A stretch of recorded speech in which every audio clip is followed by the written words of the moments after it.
Hello my treasures, it's time for some more card reviews for the Titans Hearthstone set. I know I'm really behind on these, so we're going to try this a little bit different than normal. We're going to start with the cards that are most recently revealed, and we're probably going to be talking about the cards in individual packages if they do belong to one. Hopefully this will save a little bit of time and make this not a super long video. So let's begin with the priest cards. The first one is going to be Grace of the Highfather, which is a 3-cost holy spell. Restore 8 health. Discover a card that costs the amount overhealed. Hey, so we're going to get some overheal support within the set, which is actually really cool. The deck already is missing just 1 or 2 really powerful cards. And because Heartbreaker is a card, this is a great card for the deck. Currently in Standard at least, we were missing ways to heal for absurd amounts, especially for a huge overheal. Now let's get on to the next card, which is going to be the Stars Align, a 3-cost arcane spell that transforms minions in your hand into ones that cost 3 or more. They keep their original cost. Now, this is one of those cards that is definitely a meme, at least with the 3 priest cards currently revealed, because it doesn't really serve any purpose within priest as a class. Honestly, I don't know how strong this card is going to be without seeing the other priest cards. Boy oh boy, I probably should have waited until all the priest cards got revealed to diss on Stars Align, because we are seeing some additional support for that card. Raw Din is the legendary that goes along with this idea, where you're going to have a death rattle that summons other minions you've played this game that didn't start in your deck. Now, if you have ways to copy this minion, then you have ways to basically put himself in that pool, thus allowing you to basically have an endless Congo line of dudes to play. I also just realized it says other minions, so you can't actually have an endless Congo line of Raw Dins, which makes this a little bit worse than I originally expected. However, Priest does still have ways to make additional copies, such as the next card, which is Shapeless Constellation, which transforms into a 8/8 copy of a random minion in your hand. You could, in theory, use this in combination with Freebird just to get an 8/8 charge minion, basically a King Crush at home. But overall, this card I think costs a little bit too much to see too much play. A 8/8 for 8 isn't really that powerful anymore if you don't have some powerful death rattle effect that you are getting out for a little bit cheaper. And because Priest doesn't really have that many ways to mana cheat minions, this is probably a card that's going to be dead in the water. However, the next card is incredibly good. Creation Protocol is a 2-cost holy spell that discovers a copy of a minion in your deck. Forge, gain another copy. Hey, this is great for Freebird decks. Honestly, I've tried a Freebird priest deck in the past, and it felt like it was missing 1 or 2 really powerful cards. And because we do have a way to discover additional copies incredibly easy through something like this, I do think this will probably see some play in either a Freebird deck or given some of the later cards that we will be going over. One of said later cards is Astral Automation, a 1-cost, 1-attack, 1 HP mech that has +1/+1 for each other one that you've summoned this game. Oh shit, this is just a way better free bird. However, it doesn't have charge, which makes it a little less playable there.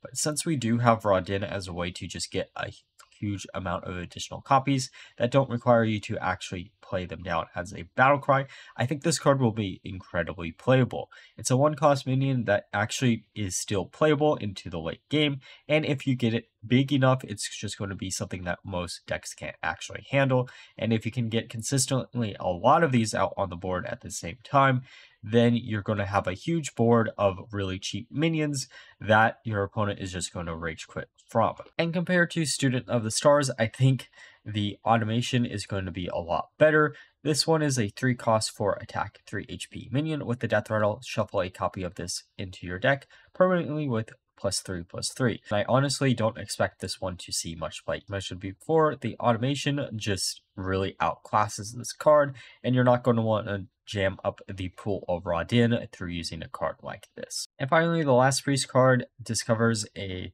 legendary priest minion from the past. I know there are a lot of really good legendary priest minions, however, this isn't going to be that consistent, which means it probably won't end up seeing too much play. Now let's get on to the next one, which mentions Raw Din and shows Raw Din on the card, which makes me think my guess on the Priest Keeper will be 100% accurate.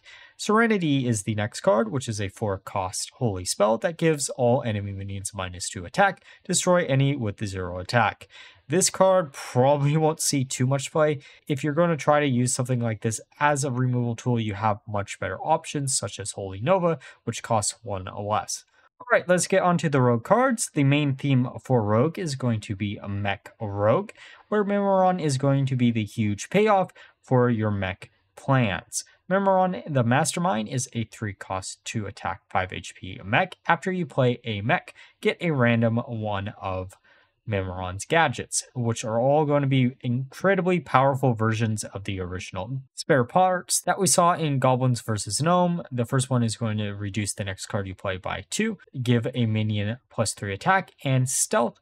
Choose 2 minions, swap their stats, give a minion taunt and divine shield, return a minion to its owner's hand, or deal 3 damage. In particular, with this card, we do know that magnetizing will trigger his effect, which makes him a lot stronger than you might originally think. We have an easy way to duplicate him through Lab Constructor, and we also have another way to get additional coins in your hand, which is always incredibly strong for Rogue.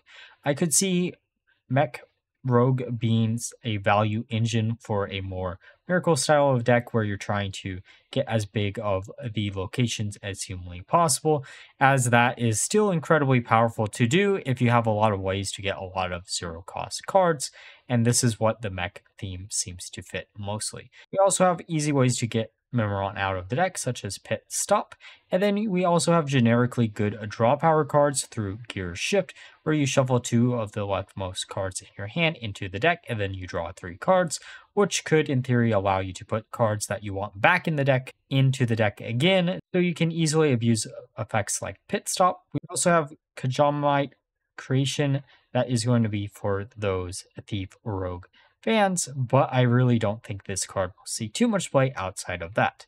Let's get on to the next, which is going to be Hunter, where there are going to be at least 2 to 3 themes supported in this set. The first one being Secret Hunter, the second one being Token Hunter, and finally we have Big Hunter. And if you've been watching the channel for any length of time, you know I am a huge fan of secret decks and weapon decks, which seem to be perfectly merged in the same idea. Star-Studded Bow allows you to reduce its cost by 1 for each friendly secret that is triggered this game, and it has 6 attack. Normally this wouldn't really be that good because it also does cost 6 mana normally. However, we do have Titan Forge Traps that allows you to get 2 additional secrets that you don't normally want to run in the deck, while also giving us a new secret in the form of Bait and Switch, though I do not think this card is probably going to be that strong, just because I think there are better secrets that you're going to want to run, though there are going to be a few cases where if you discover this, it's still going to be pretty decent. Now, the second package that we should really talk about is the 4+ attack package, which seems to be the breakpoint that Blizzard is really wanting to push through things like Awakening Tremors, Fable Stable Hound, and Observer of Myths. Between the combination of Observer of Myths and Awakened Tremors, you basically give your entire board permanent bloodless, and it doesn't require you to run any type of tribal synergy, which makes it incredibly strong, much better than some of the other buffs that we have seen that Hunter can give through things like Shade Hound.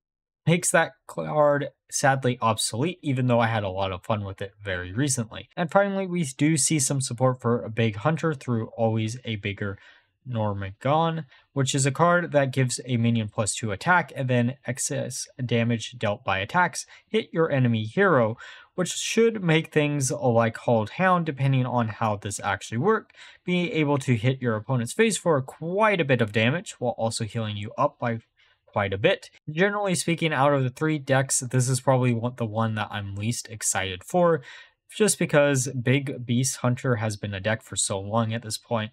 I really want to see what the class can do without just relying on that type of package. Alright, let's get on to the Death Knight cards. The first package we're going to be talking about, which are going to be a Blood Plague, cast when drawn, take 2 damage, restore 2 health to the enemy hero. Unholy Plague, cast when drawn, take 2 damage, summon a 2/2 undead for your opponent. And then finally we have cast when drawn, take 2 damage, and your next card costs 1 more. Now, if you've been playing Hearthstone for quite a long time, this should remind you of a Bomb Warrior. However, the damage output is going to be a little bit less, though we do have a way to make these plagues permanent through the Keeper Helya, who isn't really a keeper, but that is what it is. She is really the only Titan-related character related to death outside of Argus. She's going to be a 4-cost minion with 4 attack, 4 HP, with the battle cry, shuffle all 3 plagues into your opponent's deck. Plagues they draw this game are unending, and then we're going to see a bunch of other ways to shuffle plagues into your opponent's deck through things like Distress Calvar, or even the very first weapon for Unholy Death Knight. Overall, because Helya is a 1 Unholy Rune card, it means you can discover additional copies, which makes her incredibly strong. Sure, half of her ability won't matter if you do get additional copies, but being able to shovel 3 more plagues into your opponent's deck is going to allow you to just do more and more damage that is going to ramp up quicker and quicker.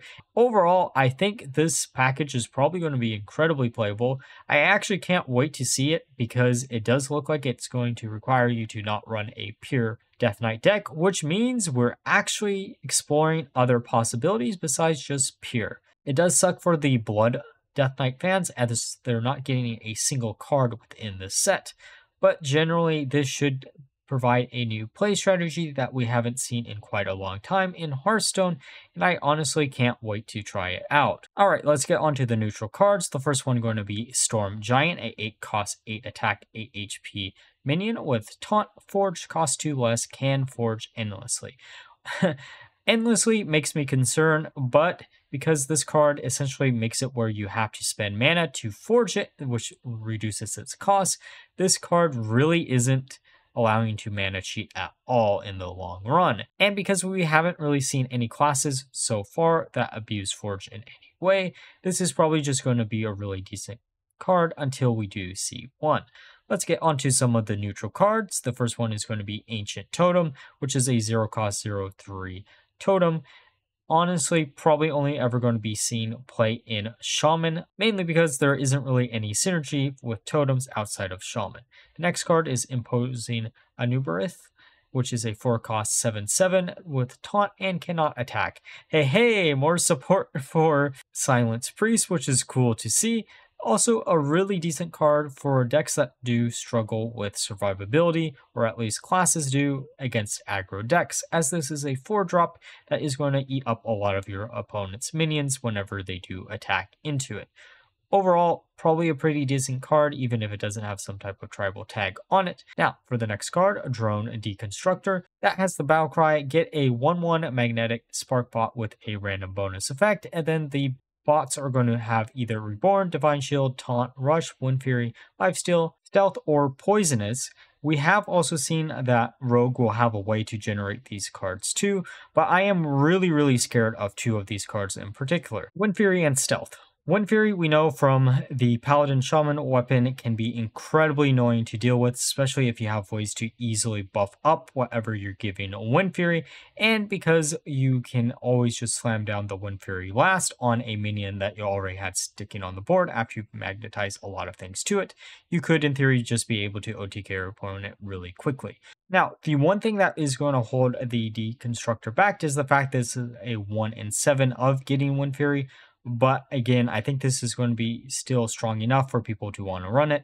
Next 2 cards, Trog Exile and Relentless Warg, both 3-cost cards. The Exile does 4 damage to your hero, while the Warg, after it attacks and kills a minion, restores itself to full HP.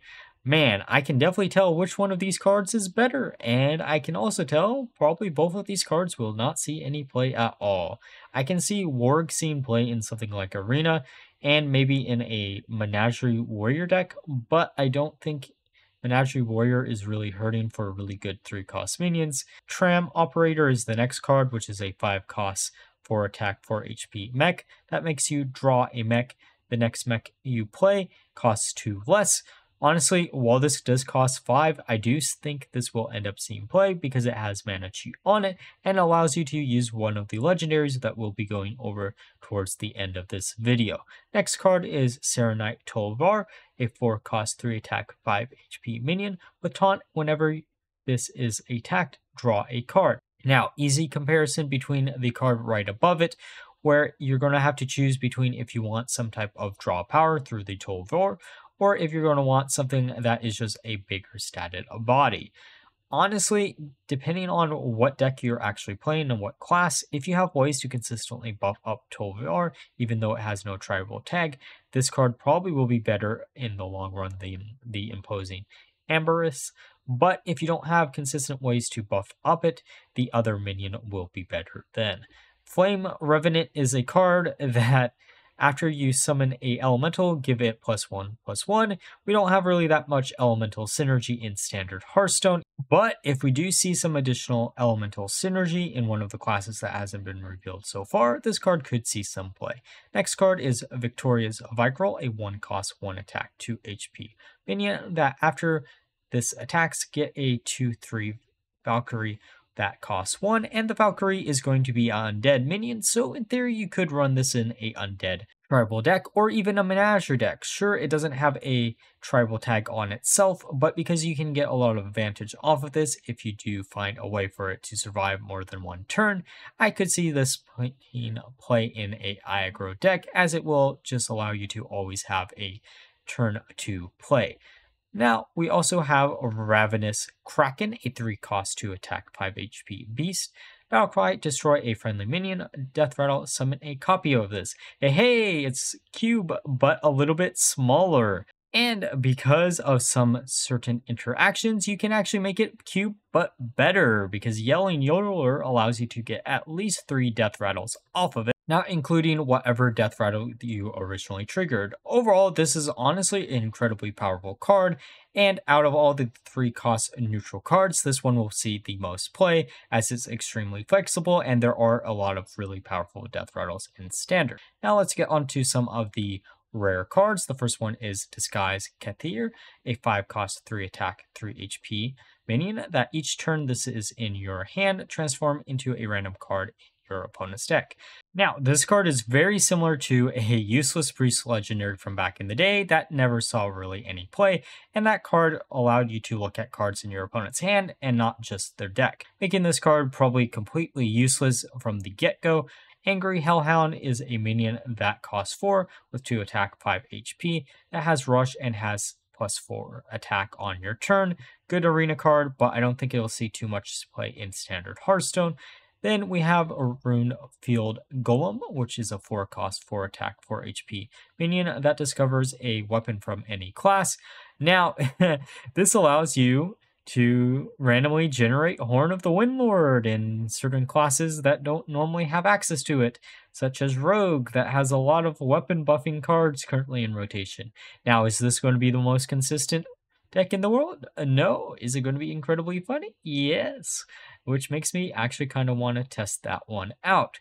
Though I do think in the long run, if this card costs maybe 1 less, it could see a lot more play. But as it currently stands at 4 mana, I don't know how strong it's going to be outside of memes. Then we have Starlight Whelp, which is a 3-cost 4 attack, 3 HP dragon that has the battlecry, get a random card from your starting hand. This is always going to be a 1 in 3 or 1 in 4 of getting a card that you really want, depending on what deck you're actually playing, thus allowing you to make additional copies of cards that wouldn't be the easiest to. Otherwise, the Prison of Yogg-Saron comes to mind, where if you want to meme it up, trying to get 7 of this, then this card is probably the best way you can do something like that. Then we have Celestial Projectionist, which is a 2-cost 3 attack 2 HP minion that has the battlecry, choose a friendly minion, add a temporary copy to it to your hand. Astrolore is the first thing that comes to mind. You're just going to use this to get additional copies of Astrolore. Sure, there's other ways to abuse this card, but Astrolore is the most meta-relevant way. Now let's get onto one of the neutral legendaries, Kologarn, a 8-cost 6 attack 10 HP minion with rush. Whenever this attacks a minion, put it in your hand. A death rattle, move any in your hand to your opponents. Hey, it's not your Titan, it's my Titan now. Also worth mentioning, this card will actually not take any damage whenever it does attack into a minion, as it is just putting the minion directly into your hand. Now, there are two homes that I can think about this card having. The first one is Thief Rogue, where you're going to bounce it back every time you do steal one of your opponent's important minions. That's making the downside not exist at all. And the more meme way, and the way that I really want to try out, is Silence Priest, where you're only going to be able to get really one minion from your opponent, but you're going to be able to stick a nice 6/10 on your board that you can easily buff up, since Priest does have a lot of tools to do that, or even get additional copies through things like Power Word Synchronize. Overall, I think this is a decent enough card for a more control style. I'm kind of curious where it will end up, though it could just see no play at all, even though it does look incredibly fun. Now for more neutral cards, Disposal Bot, which is going to do 4 damage randomly split among all enemy minions. Forge, gain lifesteal. This card is completely useless. It's outclassed by a 3-cost card in Rogue and probably will see no play at all. We have Mechanome Guide, a 4-cost 3-attack 4 HP mech. Valkyrie discovers spell Forge, it costs 3 less, very comparable to something like Nerubian Visor. However, this is a much easier condition for a lot of decks to fulfill, which means it will probably see some play if you need additional copies of a key spell. Watcher of the Sun is going to be a 2-cost minion with 2 attack, 3 HP. Valkyrie, get a random holy spell. Forge, also restore health to your hero. Really good for something like Rogue, which normally doesn't have too much survivability, but this allows you to get both a holy spell, which a great chunk has a way to restore even more HP than just the Forge effect. Again, Rogue seems like a class that could easily use this. Next card we have is Containment Unit, a magnetizing minion for 7 mana that summons a random 8-cost minion for its death rattle. I think this card costs a little bit too much to want to run it in any deck, but at the same time, 6/6 worth of stats, and with the fact that we do have a 1-cost magnetic mech that gives Wind Fury, it could make it playable, as it is the biggest way to get additional stats on some type of mech that you have survived. Next card is Time Lost Proto-Drake. Whenever you draw this, you add a random dragon to your hand. Really good for those dragon decks, but we don't really have any dragon decks in standard outside of Paladin, and they're not really wanting to run any neutral cards. Melted Maker is a 3-cost, 3-attack, 3 elemental that after you forge a card, get a copy of it. Great for those decks that are going to want to forge a lot of cards, but we haven't seen really any classes that do forge a lot, making this card a very questionable card until we do see the remaining classes. Now, Sharp Eye Seeker, a 3-cost, 3-attack, 3 HP beast that has the battle cry: if there is a card in your deck that didn't start there, draw it. There are so many card combinations that you can do with this, and Fizzle, it isn't even funny. There is no way this card doesn't get broken week 1 play. Next minion is Careless Mechanic, a 3-cost, 4-attack, 5 HP minion that after you draw your second card in a turn, destroy this. Really good support for Silence Priest. Outside of that, I don't know how much this is going to see play. Then we have Inventomatic, a 2-cost, 2-attack, 3 HP mech that whenever you magnetize a minion, give it +1/+1. Because we do have the 1-cost mechs that we can randomly generate through things in a Rogue or even in the neutral pool, this card will probably see a lot of play. When I originally did this video, or at least this segment, I thought this card wouldn't see too much play because we didn't see any really cheap neutral magnetic minion, but we have now, so it's probably pretty decent. Now let's get onto one of the epics, Razor Scale, which is going to make it where cards cannot cost less than 2. Really good against Rogue or even Demon Hunter, where you're using a lot of really cheap spells. Honestly, though, I don't think this card will see a lot of play outside of a DC pool, because unless a lot of decks are mana cheating for a lot, and because we don't have that much mana cheat in standard, this card doesn't currently have a home. Now for the next epic, which is going to be Mecha Leaper, which is going to be standard Hearthstone's version of the famous Battleground minion that has magnetic and death rattle, give a friendly mech +2/+2. And this death rattle does allowing this buff to go infinite if your opponent doesn't have any type of silence, which I think is probably going to be something people are going to most likely want to start to run now because of the fact that we're going to have so many magnetic minions in standard Hearthstone. Flame Behemoth is another neutral legendary, which is a 6 cost 4 attack 5 HP mech with the battle cry get 2 random magnetic mechs. They cost 2 less because we are seeing quite a large increase in magnetic minions within standard Hearthstone. This is going to be a lot less consistent than I originally thought. But if you can get some of the really nice ones for 2 manas less, such as Ziliax, then this card could see some play.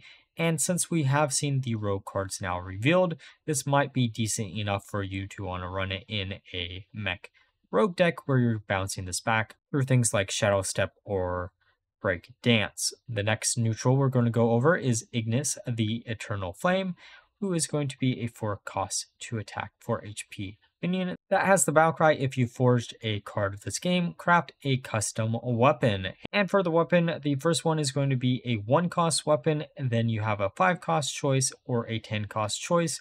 Most of the time, the 5 cost is probably what you're going to want to create. However, there are going to be some certain situations where a 1 cost weapon could be incredibly strong, and we'll go over the next trait. The first thing that you're going to be choosing is between Poisonous, Lifesteal, Wind Fury, hitting adjacent minions, or making your hero immune while attacking. Overall, Wind Fury is the strongest out of the entire bunch. We have seen historically, again, through things like the Horn of the Windlord, that Wind Fury on a weapon is incredibly strong, and because there are only 5 choices, you're probably going to be able to generate Wind Fury quite consistently. And I am a little bit scared of Rogue, where you can consistently bounce back Ignis in order to try to get that Wind Fury and then buff up the weapon even further. Then we also are going to be able to choose from a second ability to give, making it when your hero attacks, summon either a 2 cost, 4 cost, or 8 cost minion. Honestly, probably the weakest one out of the bunch. A battle cry to either do 2 damage, 4 damage, or 6 damage. Probably the strongest, just because face damage is always nice. Then we have draw 1 card, 2 cards, or 3 cards, which is still incredibly strong as it allows you to refill the hand. Chill of Holdir, which has a death rattle effect of either 1 damage to all enemies, 2 damage, or 4 damage. Light of Tyr, which is either 2 armor, 4 armor, or 8 armor. Generally speaking, out of the bunch, again, the strongest is going to be Pain of Jotun, and this also does give us some idea of either Sargeras's or Argus's keeper, as there wasn't really a keeper that was associated with either of them in the Warcraft lore. Cool little knowledge, really deep cut for a character that doesn't have much story to him at all anyways.